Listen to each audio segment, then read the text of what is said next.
Hello बच्चों, कैसे हो आप सभी। आपका स्वागत है आपके अपने यूट्यूब चैनल बागड़ी स्टडी के नाम से, जहाँ पे अपन 12th क्लास की फिजिक्स, केमिस्ट्री और मैथ पढ़ते हैं। और अपने पिछली वीडियो में पढ़ा था फिजिक्स का चैप्टर 1 विद्युत आवेश तथा क्षेत्र, उसके बारे में अपने लास्ट क्लास के अंदर विद्युत ध्रुव के अक्ष पर विद्युत क्षेत्र की तीव्रता ज्ञात कर दी थी। अब इसका अपन सेकंड पार्ट करेंगे। विद्युत ध्रुव के निरक्ष पर विद्युत क्षेत्र की तीव्रता किस प्रकार होती है, किस प्रकार ये डेरिवेशन होगा। तो चलिए स्टार्ट करते हैं। तो सबसे पहले अपन एक द्विध्रुव देंगे, प्लस क्यू आवेश, ये माइनस क्यू आवेश, इनके बीच की दूरी कितनी है 2a। ओके, इसके निरक्ष पर देना है तो यहाँ पे अपन कोई बिंदु C मानेंगे, जहाँ पे अपन ये ज्ञात करेंगे। ये बिंदु अपना A हो गया और ये बिंदु B हो गया, और इससे L दूरी पर है ये बिंदु C, और इससे भी L दूरी पर है ये बिंदु C। ठीक। और यहाँ से देखिए इसकी मिडल के बीच की डिस्टेंस कितनी है R। ये R है, और इन दोनों के मध्य कोण कितना है, ये थीटा डिग्री, थीटा कोण है।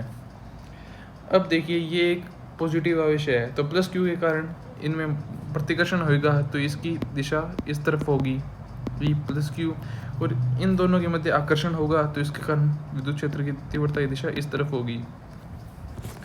अब आपको 11th में हमने घटक देना सीखा होगा, तो अपन इधर घटक देंगे।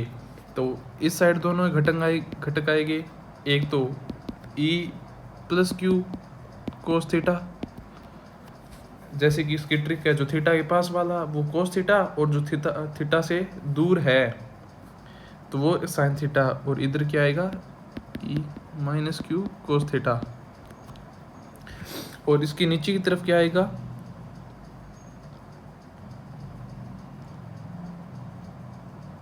ई माइनस क्यू साइन थीटा। मैं साइड में बना देता हूँ ये साइन थीटा कोस थीटा वाला, कि आपको देखने में आसानी हो। ठीक, ये किस प्रकार है,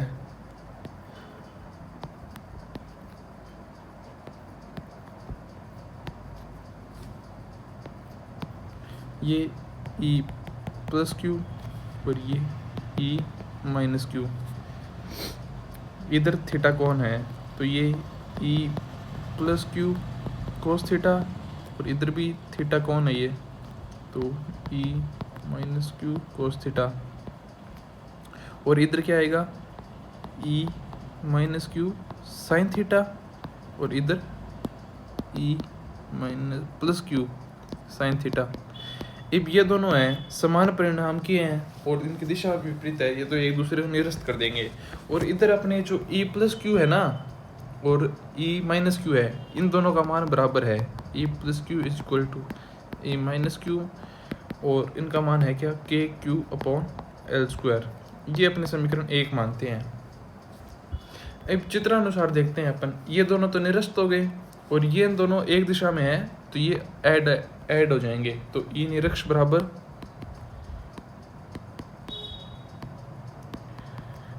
E1 cos theta plus E2 cos theta. समीकरण 1 से कि E1 और E2 का मान क्या है, E2 1 लिख दो, E2 लिख दो, या E प्लस क्यू या E माइनस क्यू लिख दो, तो अपने 2 के क्यू अपॉन एल स्क्वायर और कोस थीटा साथ में चलता रहेगा। अब अपने कोस थीटा की मान वैल्यू निकालते हैं त्रिभुज से, कौन से ट्राइंगल से, पी बी और सी से। सर ये पी पॉइंट आपने कहाँ बताया था,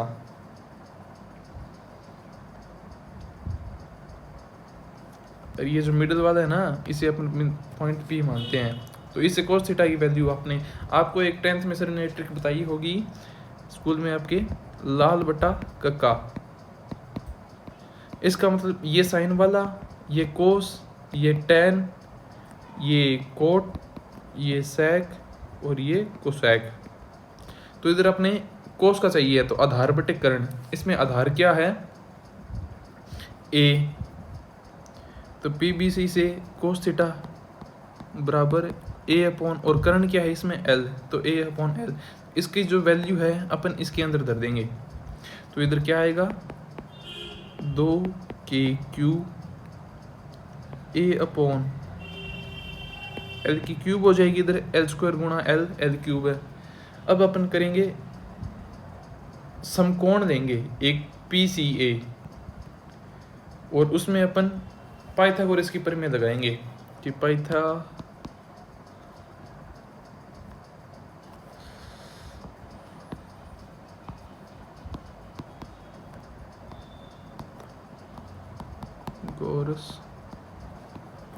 प्रमेय। पाइथागोरस की प्रमेय क्या है, कर्ण स्क्वायर बराबर आधार स्क्वायर प्लस लंब स्क्वायर। तो इधर कर्ण की स्क्वायर क्या है अपने L² बराबर R² प्लस A²। तो L² की जगह अपन L³ की जगह ये धर देंगे। ठीक, L का मान क्या है अपने इधर R² प्लस A² पावर 1/2। ठीक, तो चलिए इसका मान धरते हैं। और Q इंटू ये इधर आप इसे ऐसे भी लिख सकते हैं कि Q इंटू 2a। तो आपको पता होगा Q इंटू 2a क्या होता है, द्विध्रुव घूर्ण होता है, तो इसे अपन P से डिनोट करते हैं। तो इधर अपन KP upon R² plus A² की पावर 3/2। ये 3/2 कैसे आया आपको पता चल गया, 1/2 गुणा 3, 3/2। अब अपन मानेंगे एक माना जो R² है वो ज़्यादा बड़ा है किससे, A² से। तो R² प्लस A² बराबर कितना हो जाए, लगभग बराबर आएगा, मान आएगा R² के बराबर।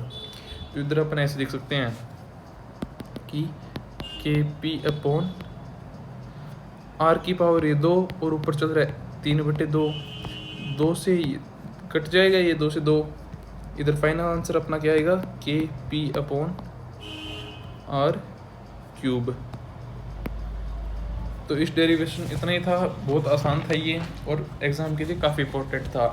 एक आपको एक इंपॉर्टेंट पॉइंट बताता हूँ मैं, IMP पॉइंट, कि जो ई अक्ष और ई निरक्ष का अनुपात होता है वो क्या होता है, ई अक्ष तथा ई निरक्ष का अनुपात क्या होता है, 2:1 है। मतलब आप ऐसे कह सकते हो कि ई अक्ष बराबर 2 इंटू ई निरक्ष। आगे बात समझ में, विद्युत क्षेत्र। अब अपना अगला टॉपिक है विद्युत क्षेत्र रेखा। होती क्या है ये,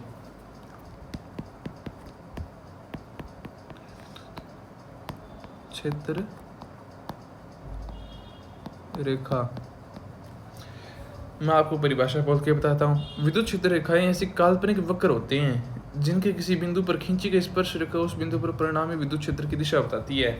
मान लिए अपने ये कोई चुंबक है या चुंबक की तरह जो चुंबकीय रेखा होती है वो विद्युत क्षेत्र रेखा होती है। उस प्रकार सेम टू सेम ये दोनों काल्पनिक होती है। ये नॉर्थ पोल और ये साउथ पोल, तो इसकी तरफ ये काल्पनिक वक्र होते हैं और इनसे अपन कोई भी एक स्पर्श रेखा खींचे, स्पर्श रेखा जो इसके पॉइंट को टच करके जाए, तो जहाँ पे इसकी दिशा आएगी, जो इसकी दिशा बताती है वही विद्युत क्षेत्र की रेखा होती है। इसके गुणधर्म भी हैं कई, तो चलिए इसका पहला गुणधर्म पढ़ते हैं कि एकल धनावेश के कारण विद्युत क्षेत्र रेखाएं त्रिज्यीय बार की ओर होती है। मतलब पॉजिटिव आवेश के कारण विद्युत क्षेत्र की रेखा होती है वो हमेशा बार की त्रिज्यीय बार की तरफ होती है और इसका मान 0 से हमेशा बड़ा होता है, Q का मान। और सेकंड पॉइंट अपना, अगर ऋणावेश है एकल ऋणावेश तो त्रिज्यीय अंदर की ओर होती है, तो इसका Q का मान 0 से छोटा है।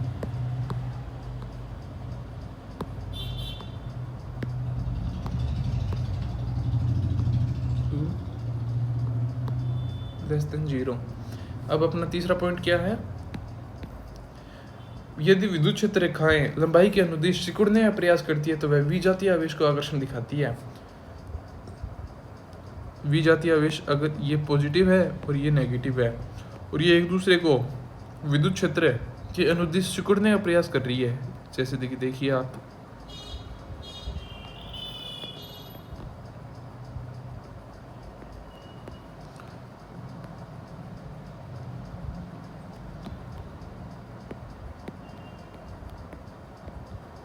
ठीक, आगे बात समझ में।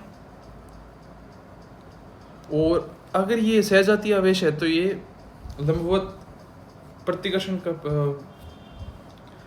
यदि चौथा पॉइंट आपने, यदि ये दोनों सहजातीय आवेश हैं तो विद्युत क्षेत्र रेखा लंबाई के लंबवत फैलने का प्रयास करती है, कि जैसे कि ये एक दूसरे को कभी टच नहीं करेगी, ये हमेशा फैलने का प्रयास करेगी।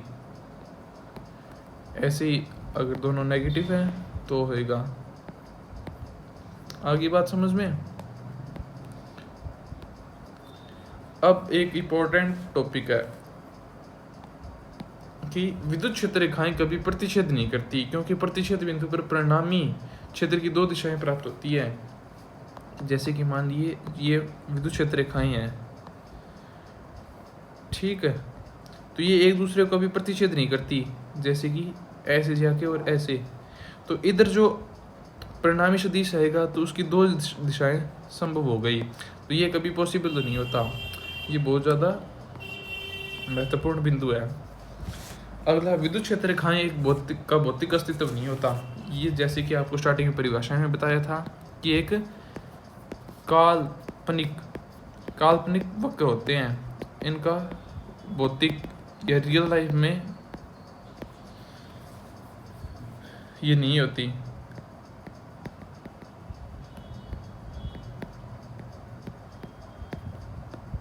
नहीं होता। और सातवां टॉप पॉइंट कि विद्युत क्षेत्र रेखाएं बंद लूप का निर्माण नहीं करती, क्योंकि विद्युत क्षेत्र रेखाएं पॉजिटिव से प्रारंभ होकर नेगेटिव पर समाप्त हो जाती हैं। जैसे कि आपको पता होगा, ये पॉजिटिव से चलती है और नेगेटिव पे समाप्त हो जाती है। ये ऐसे बंद लूप का निर्माण नहीं करती कि जो इधर भी आए और इधर भी आए। आगे बात समझ में। अब अपना अगला टॉपिक है विद्युत फ्लक्स। विद्युत फ्लक्स होता क्या है, ये बहुत ज़्यादा महत्वपूर्ण बिंदु है। इसकी परिभाषा भी बहुत बार पूछी गई है एग्जाम के अंदर। फ्लक्स, विद्युत फ्लक्स, जैसे कि आप एक क्षेत्रफल है, ये कोई क्षेत्रफल है और इसकी दिशा से कोई विद्युत क्षेत्र चुंबकीय रेखाएं गुजर रही हैं, ठीक है। तो विद्युत क्षेत्र रेखाओं की संख्या कितनी है वही विद्युत फ्लक्स होता है। इसकी परिभाषा है कि विद्युत क्षेत्र रेखाओं के गमन की दिशा के रखे लंबवत रखे एकांक क्षेत्रफल से गुजरने वाली विद्युत क्षेत्र रेखाओं की संख्या को विद्युत फ्लक्स कहते हैं। अर्थात विद्युत क्षेत्र की तीव्रता तथा क्षेत्रफल सदिश के अदिश गुणनफल को विद्युत फ्लक्स कहते हैं। कि जो विद्युत क्षेत्र रेखाएं गमन कर रही है और उसके लंबवत अपने एक पृष्ठ रख देते हैं, तो उसके इकाई क्षेत्रफल से कितनी विद्युत क्षेत्र रेखाएं गुजरती है उसकी संख्या ही विद्युत फ्लक्स कहलाती है। इसे अपने फाई से डिनोट करते हैं, जैसे कि डी फाई बराबर E vector dot D S. इसकी परिभाषा आप इस प्रकार भी कह सकते हैं कि विद्युत क्षेत्र की तीव्रता तथा क्षेत्रफल सदिश के अदिश गुणन को विद्युत फ्लक्स कहते हैं। अगर आपको पता होगी कि डॉट प्रोडक्ट हटाएंगे तो कोस थीटा आएगा, तो डी फाई बराबर ई डी एस कोस थीटा, और इसका समाकलन करेंगे, इनको सभी को ऐड करेंगे तो ये डी फाई का निशान हट जाएगा, ई डी एस कोस थीटा। इसका ऐसा ही मात्रक बहुत बार पूछा गया एग्जाम के अंदर, काफ़ी ज़्यादा महत्वपूर्ण भी है ये। Newton into metre square upon coulomb, या फिर वोल्ट इंटू मीटर। आगे बात समझ में। इसके अपने 3 केस बनते हैं। केस पहला, फर्स्ट कि phi E D S cos theta अगर कोस थीटा का मान 180 है, थीटा का मान 180 है, तो जैसा कि आपको पता होगा कोस 180 माइनस 1 होता है, तो फाई का मान क्या आएगा, minus E dot D S आएगा। यदि अपने थीटा का मान 0 देते हैं के सेकंड के अंदर,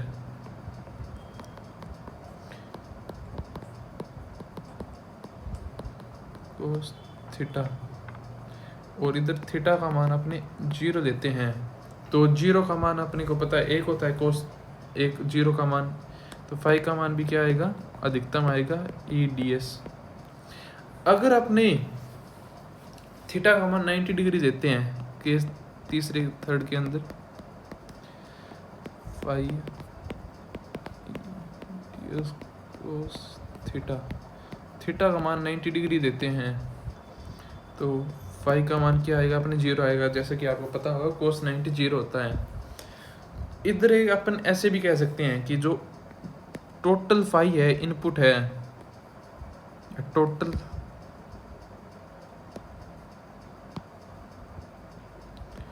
फाई है वो phi input plus phi output की योग के बराबर होता है। अब अपने अगला टॉपिक है गाउस का नियम। गाउस नामक एक वैज्ञानिक था, उसने विद्युत फ्लक्स की सहायता से एक अपना नियम दिया था, जो बहुत से डेरिवेशन इसका अपन को प्रूव भी करना पड़ेगा आगे, तो चलिए देखते हैं।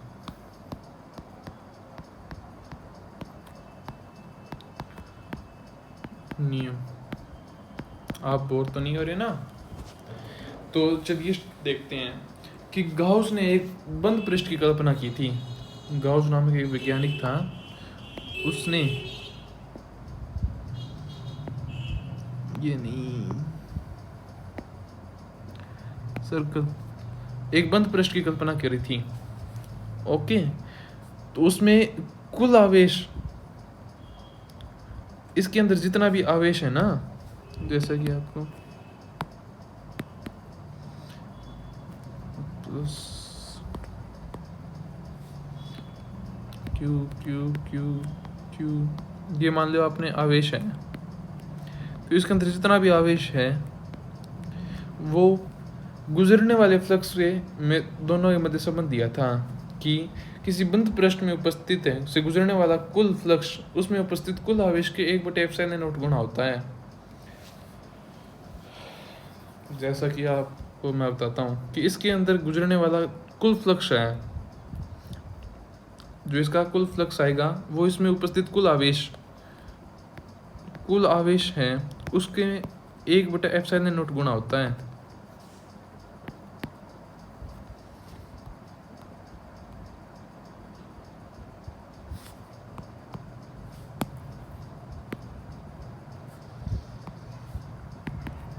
E vector dot D S vector. Okay, आगे बात समझ में कि गाउस ने एक बंद पृष्ठ की कल्पना करी थी और उसमें उसने ऐसा नियम दिया था कि उससे गुजरने वाला कुल फ्लक्स होगा ना, वो उसमें उपस्थित कुल आवेश के 1/ε0 गुना होगा। इसे गाउस का नियम कहते हैं। और चलिए इसका सत्यापन करते हैं, इसका डेरिवेशन करते हैं, किस लिए गाउस का नियम आया, कैसे। ये अपने क्लास का आज का लास्ट टॉपिक होगा, फिर अपन पढ़ेंगे कि अनंत लंबाई के कारण विद्युत क्षेत्र की, अनंत लंबाई वाले तार के कारण विद्युत क्षेत्र की तीव्रता क्या होती है। तो चलिए ये वाला अपने डेरिवेशन कंप्लीट करते हैं आज का।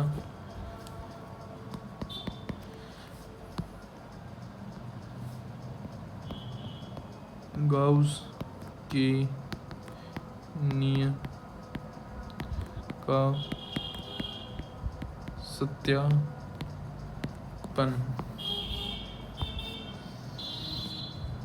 तो अपने एक सर्कल देंगे पहले,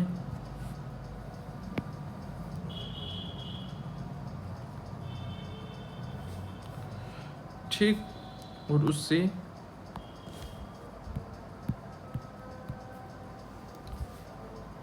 आर दूरी पर एक, ये इसका पॉइंट है क्यू आवेश, और इससे ये आर दूरी पर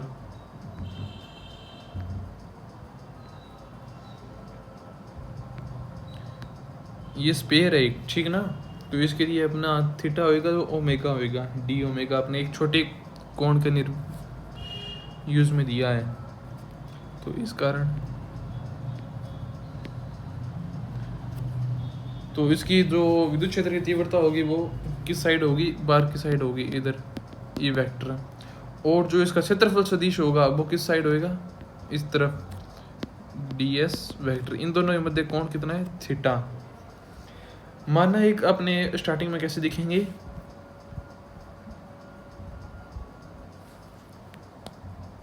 माना एक गोलाकार गाउसियन पृष्ठ की कल्पना करते हैं।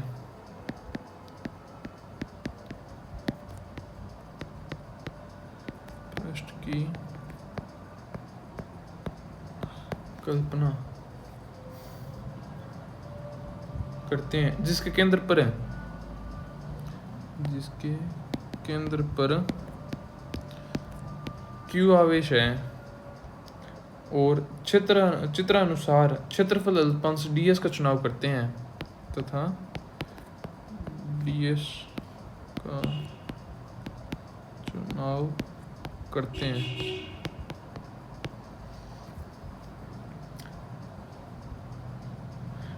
जो क्षेत्रफल अल्पांश से गुजरने वाले कुल फ्लक्स की याद करते हैं अपने। तो चलिए डेरिवेशन स्टार्ट करते हैं अपने। डी फाई बराबर E vector dot D S vector. आपने पता है अपने वेक्टर का निशान और डॉट प्रोडक्ट करेंगे इनका तो क्या आएगा, डी फाई बराबर ई डी एस कोस थीटा। इसका अपने इंटीग्रेशन करेंगे समाकलन करेंगे। यार मैं हिंदी मीडियम का विद्यार्थी हूँ इसलिए इंग्लिश में थोड़ी प्रॉब्लम है गाइस।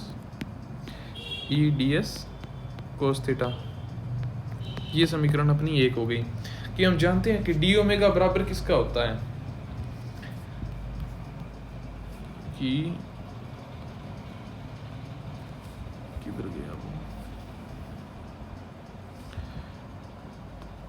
हम जानते हैं कि डी ओमेगा किसके बराबर होता है, D S cos theta upon R square के। ये सेकंड दूसरी समीकरण में। और ई का मान क्या होता है, Q upon 4 pi epsilon not और आर। जैसे ई का मान अपने के का मान इसमें रखा है 4 पाई 1/4 पाई एप्सिलॉन नॉट में। ये अपने समीकरण 3 हो गई। समीकरण 3 से समीकरण 1 में मान रखते हैं कि जो ई का मान है वो उधर धरते हैं। तो फाई बराबर Q upon 4 pi epsilon naught R square, साथ में D S cos theta upon ये आर स्क्वायर। इधर आर स्क्वायर जो ये आर स्क्वायर था ना वो इस साइड दिख दिया अपन ने। तो ये सारा बाहर आ जाएगा। तो फाई बराबर क्यू अपॉन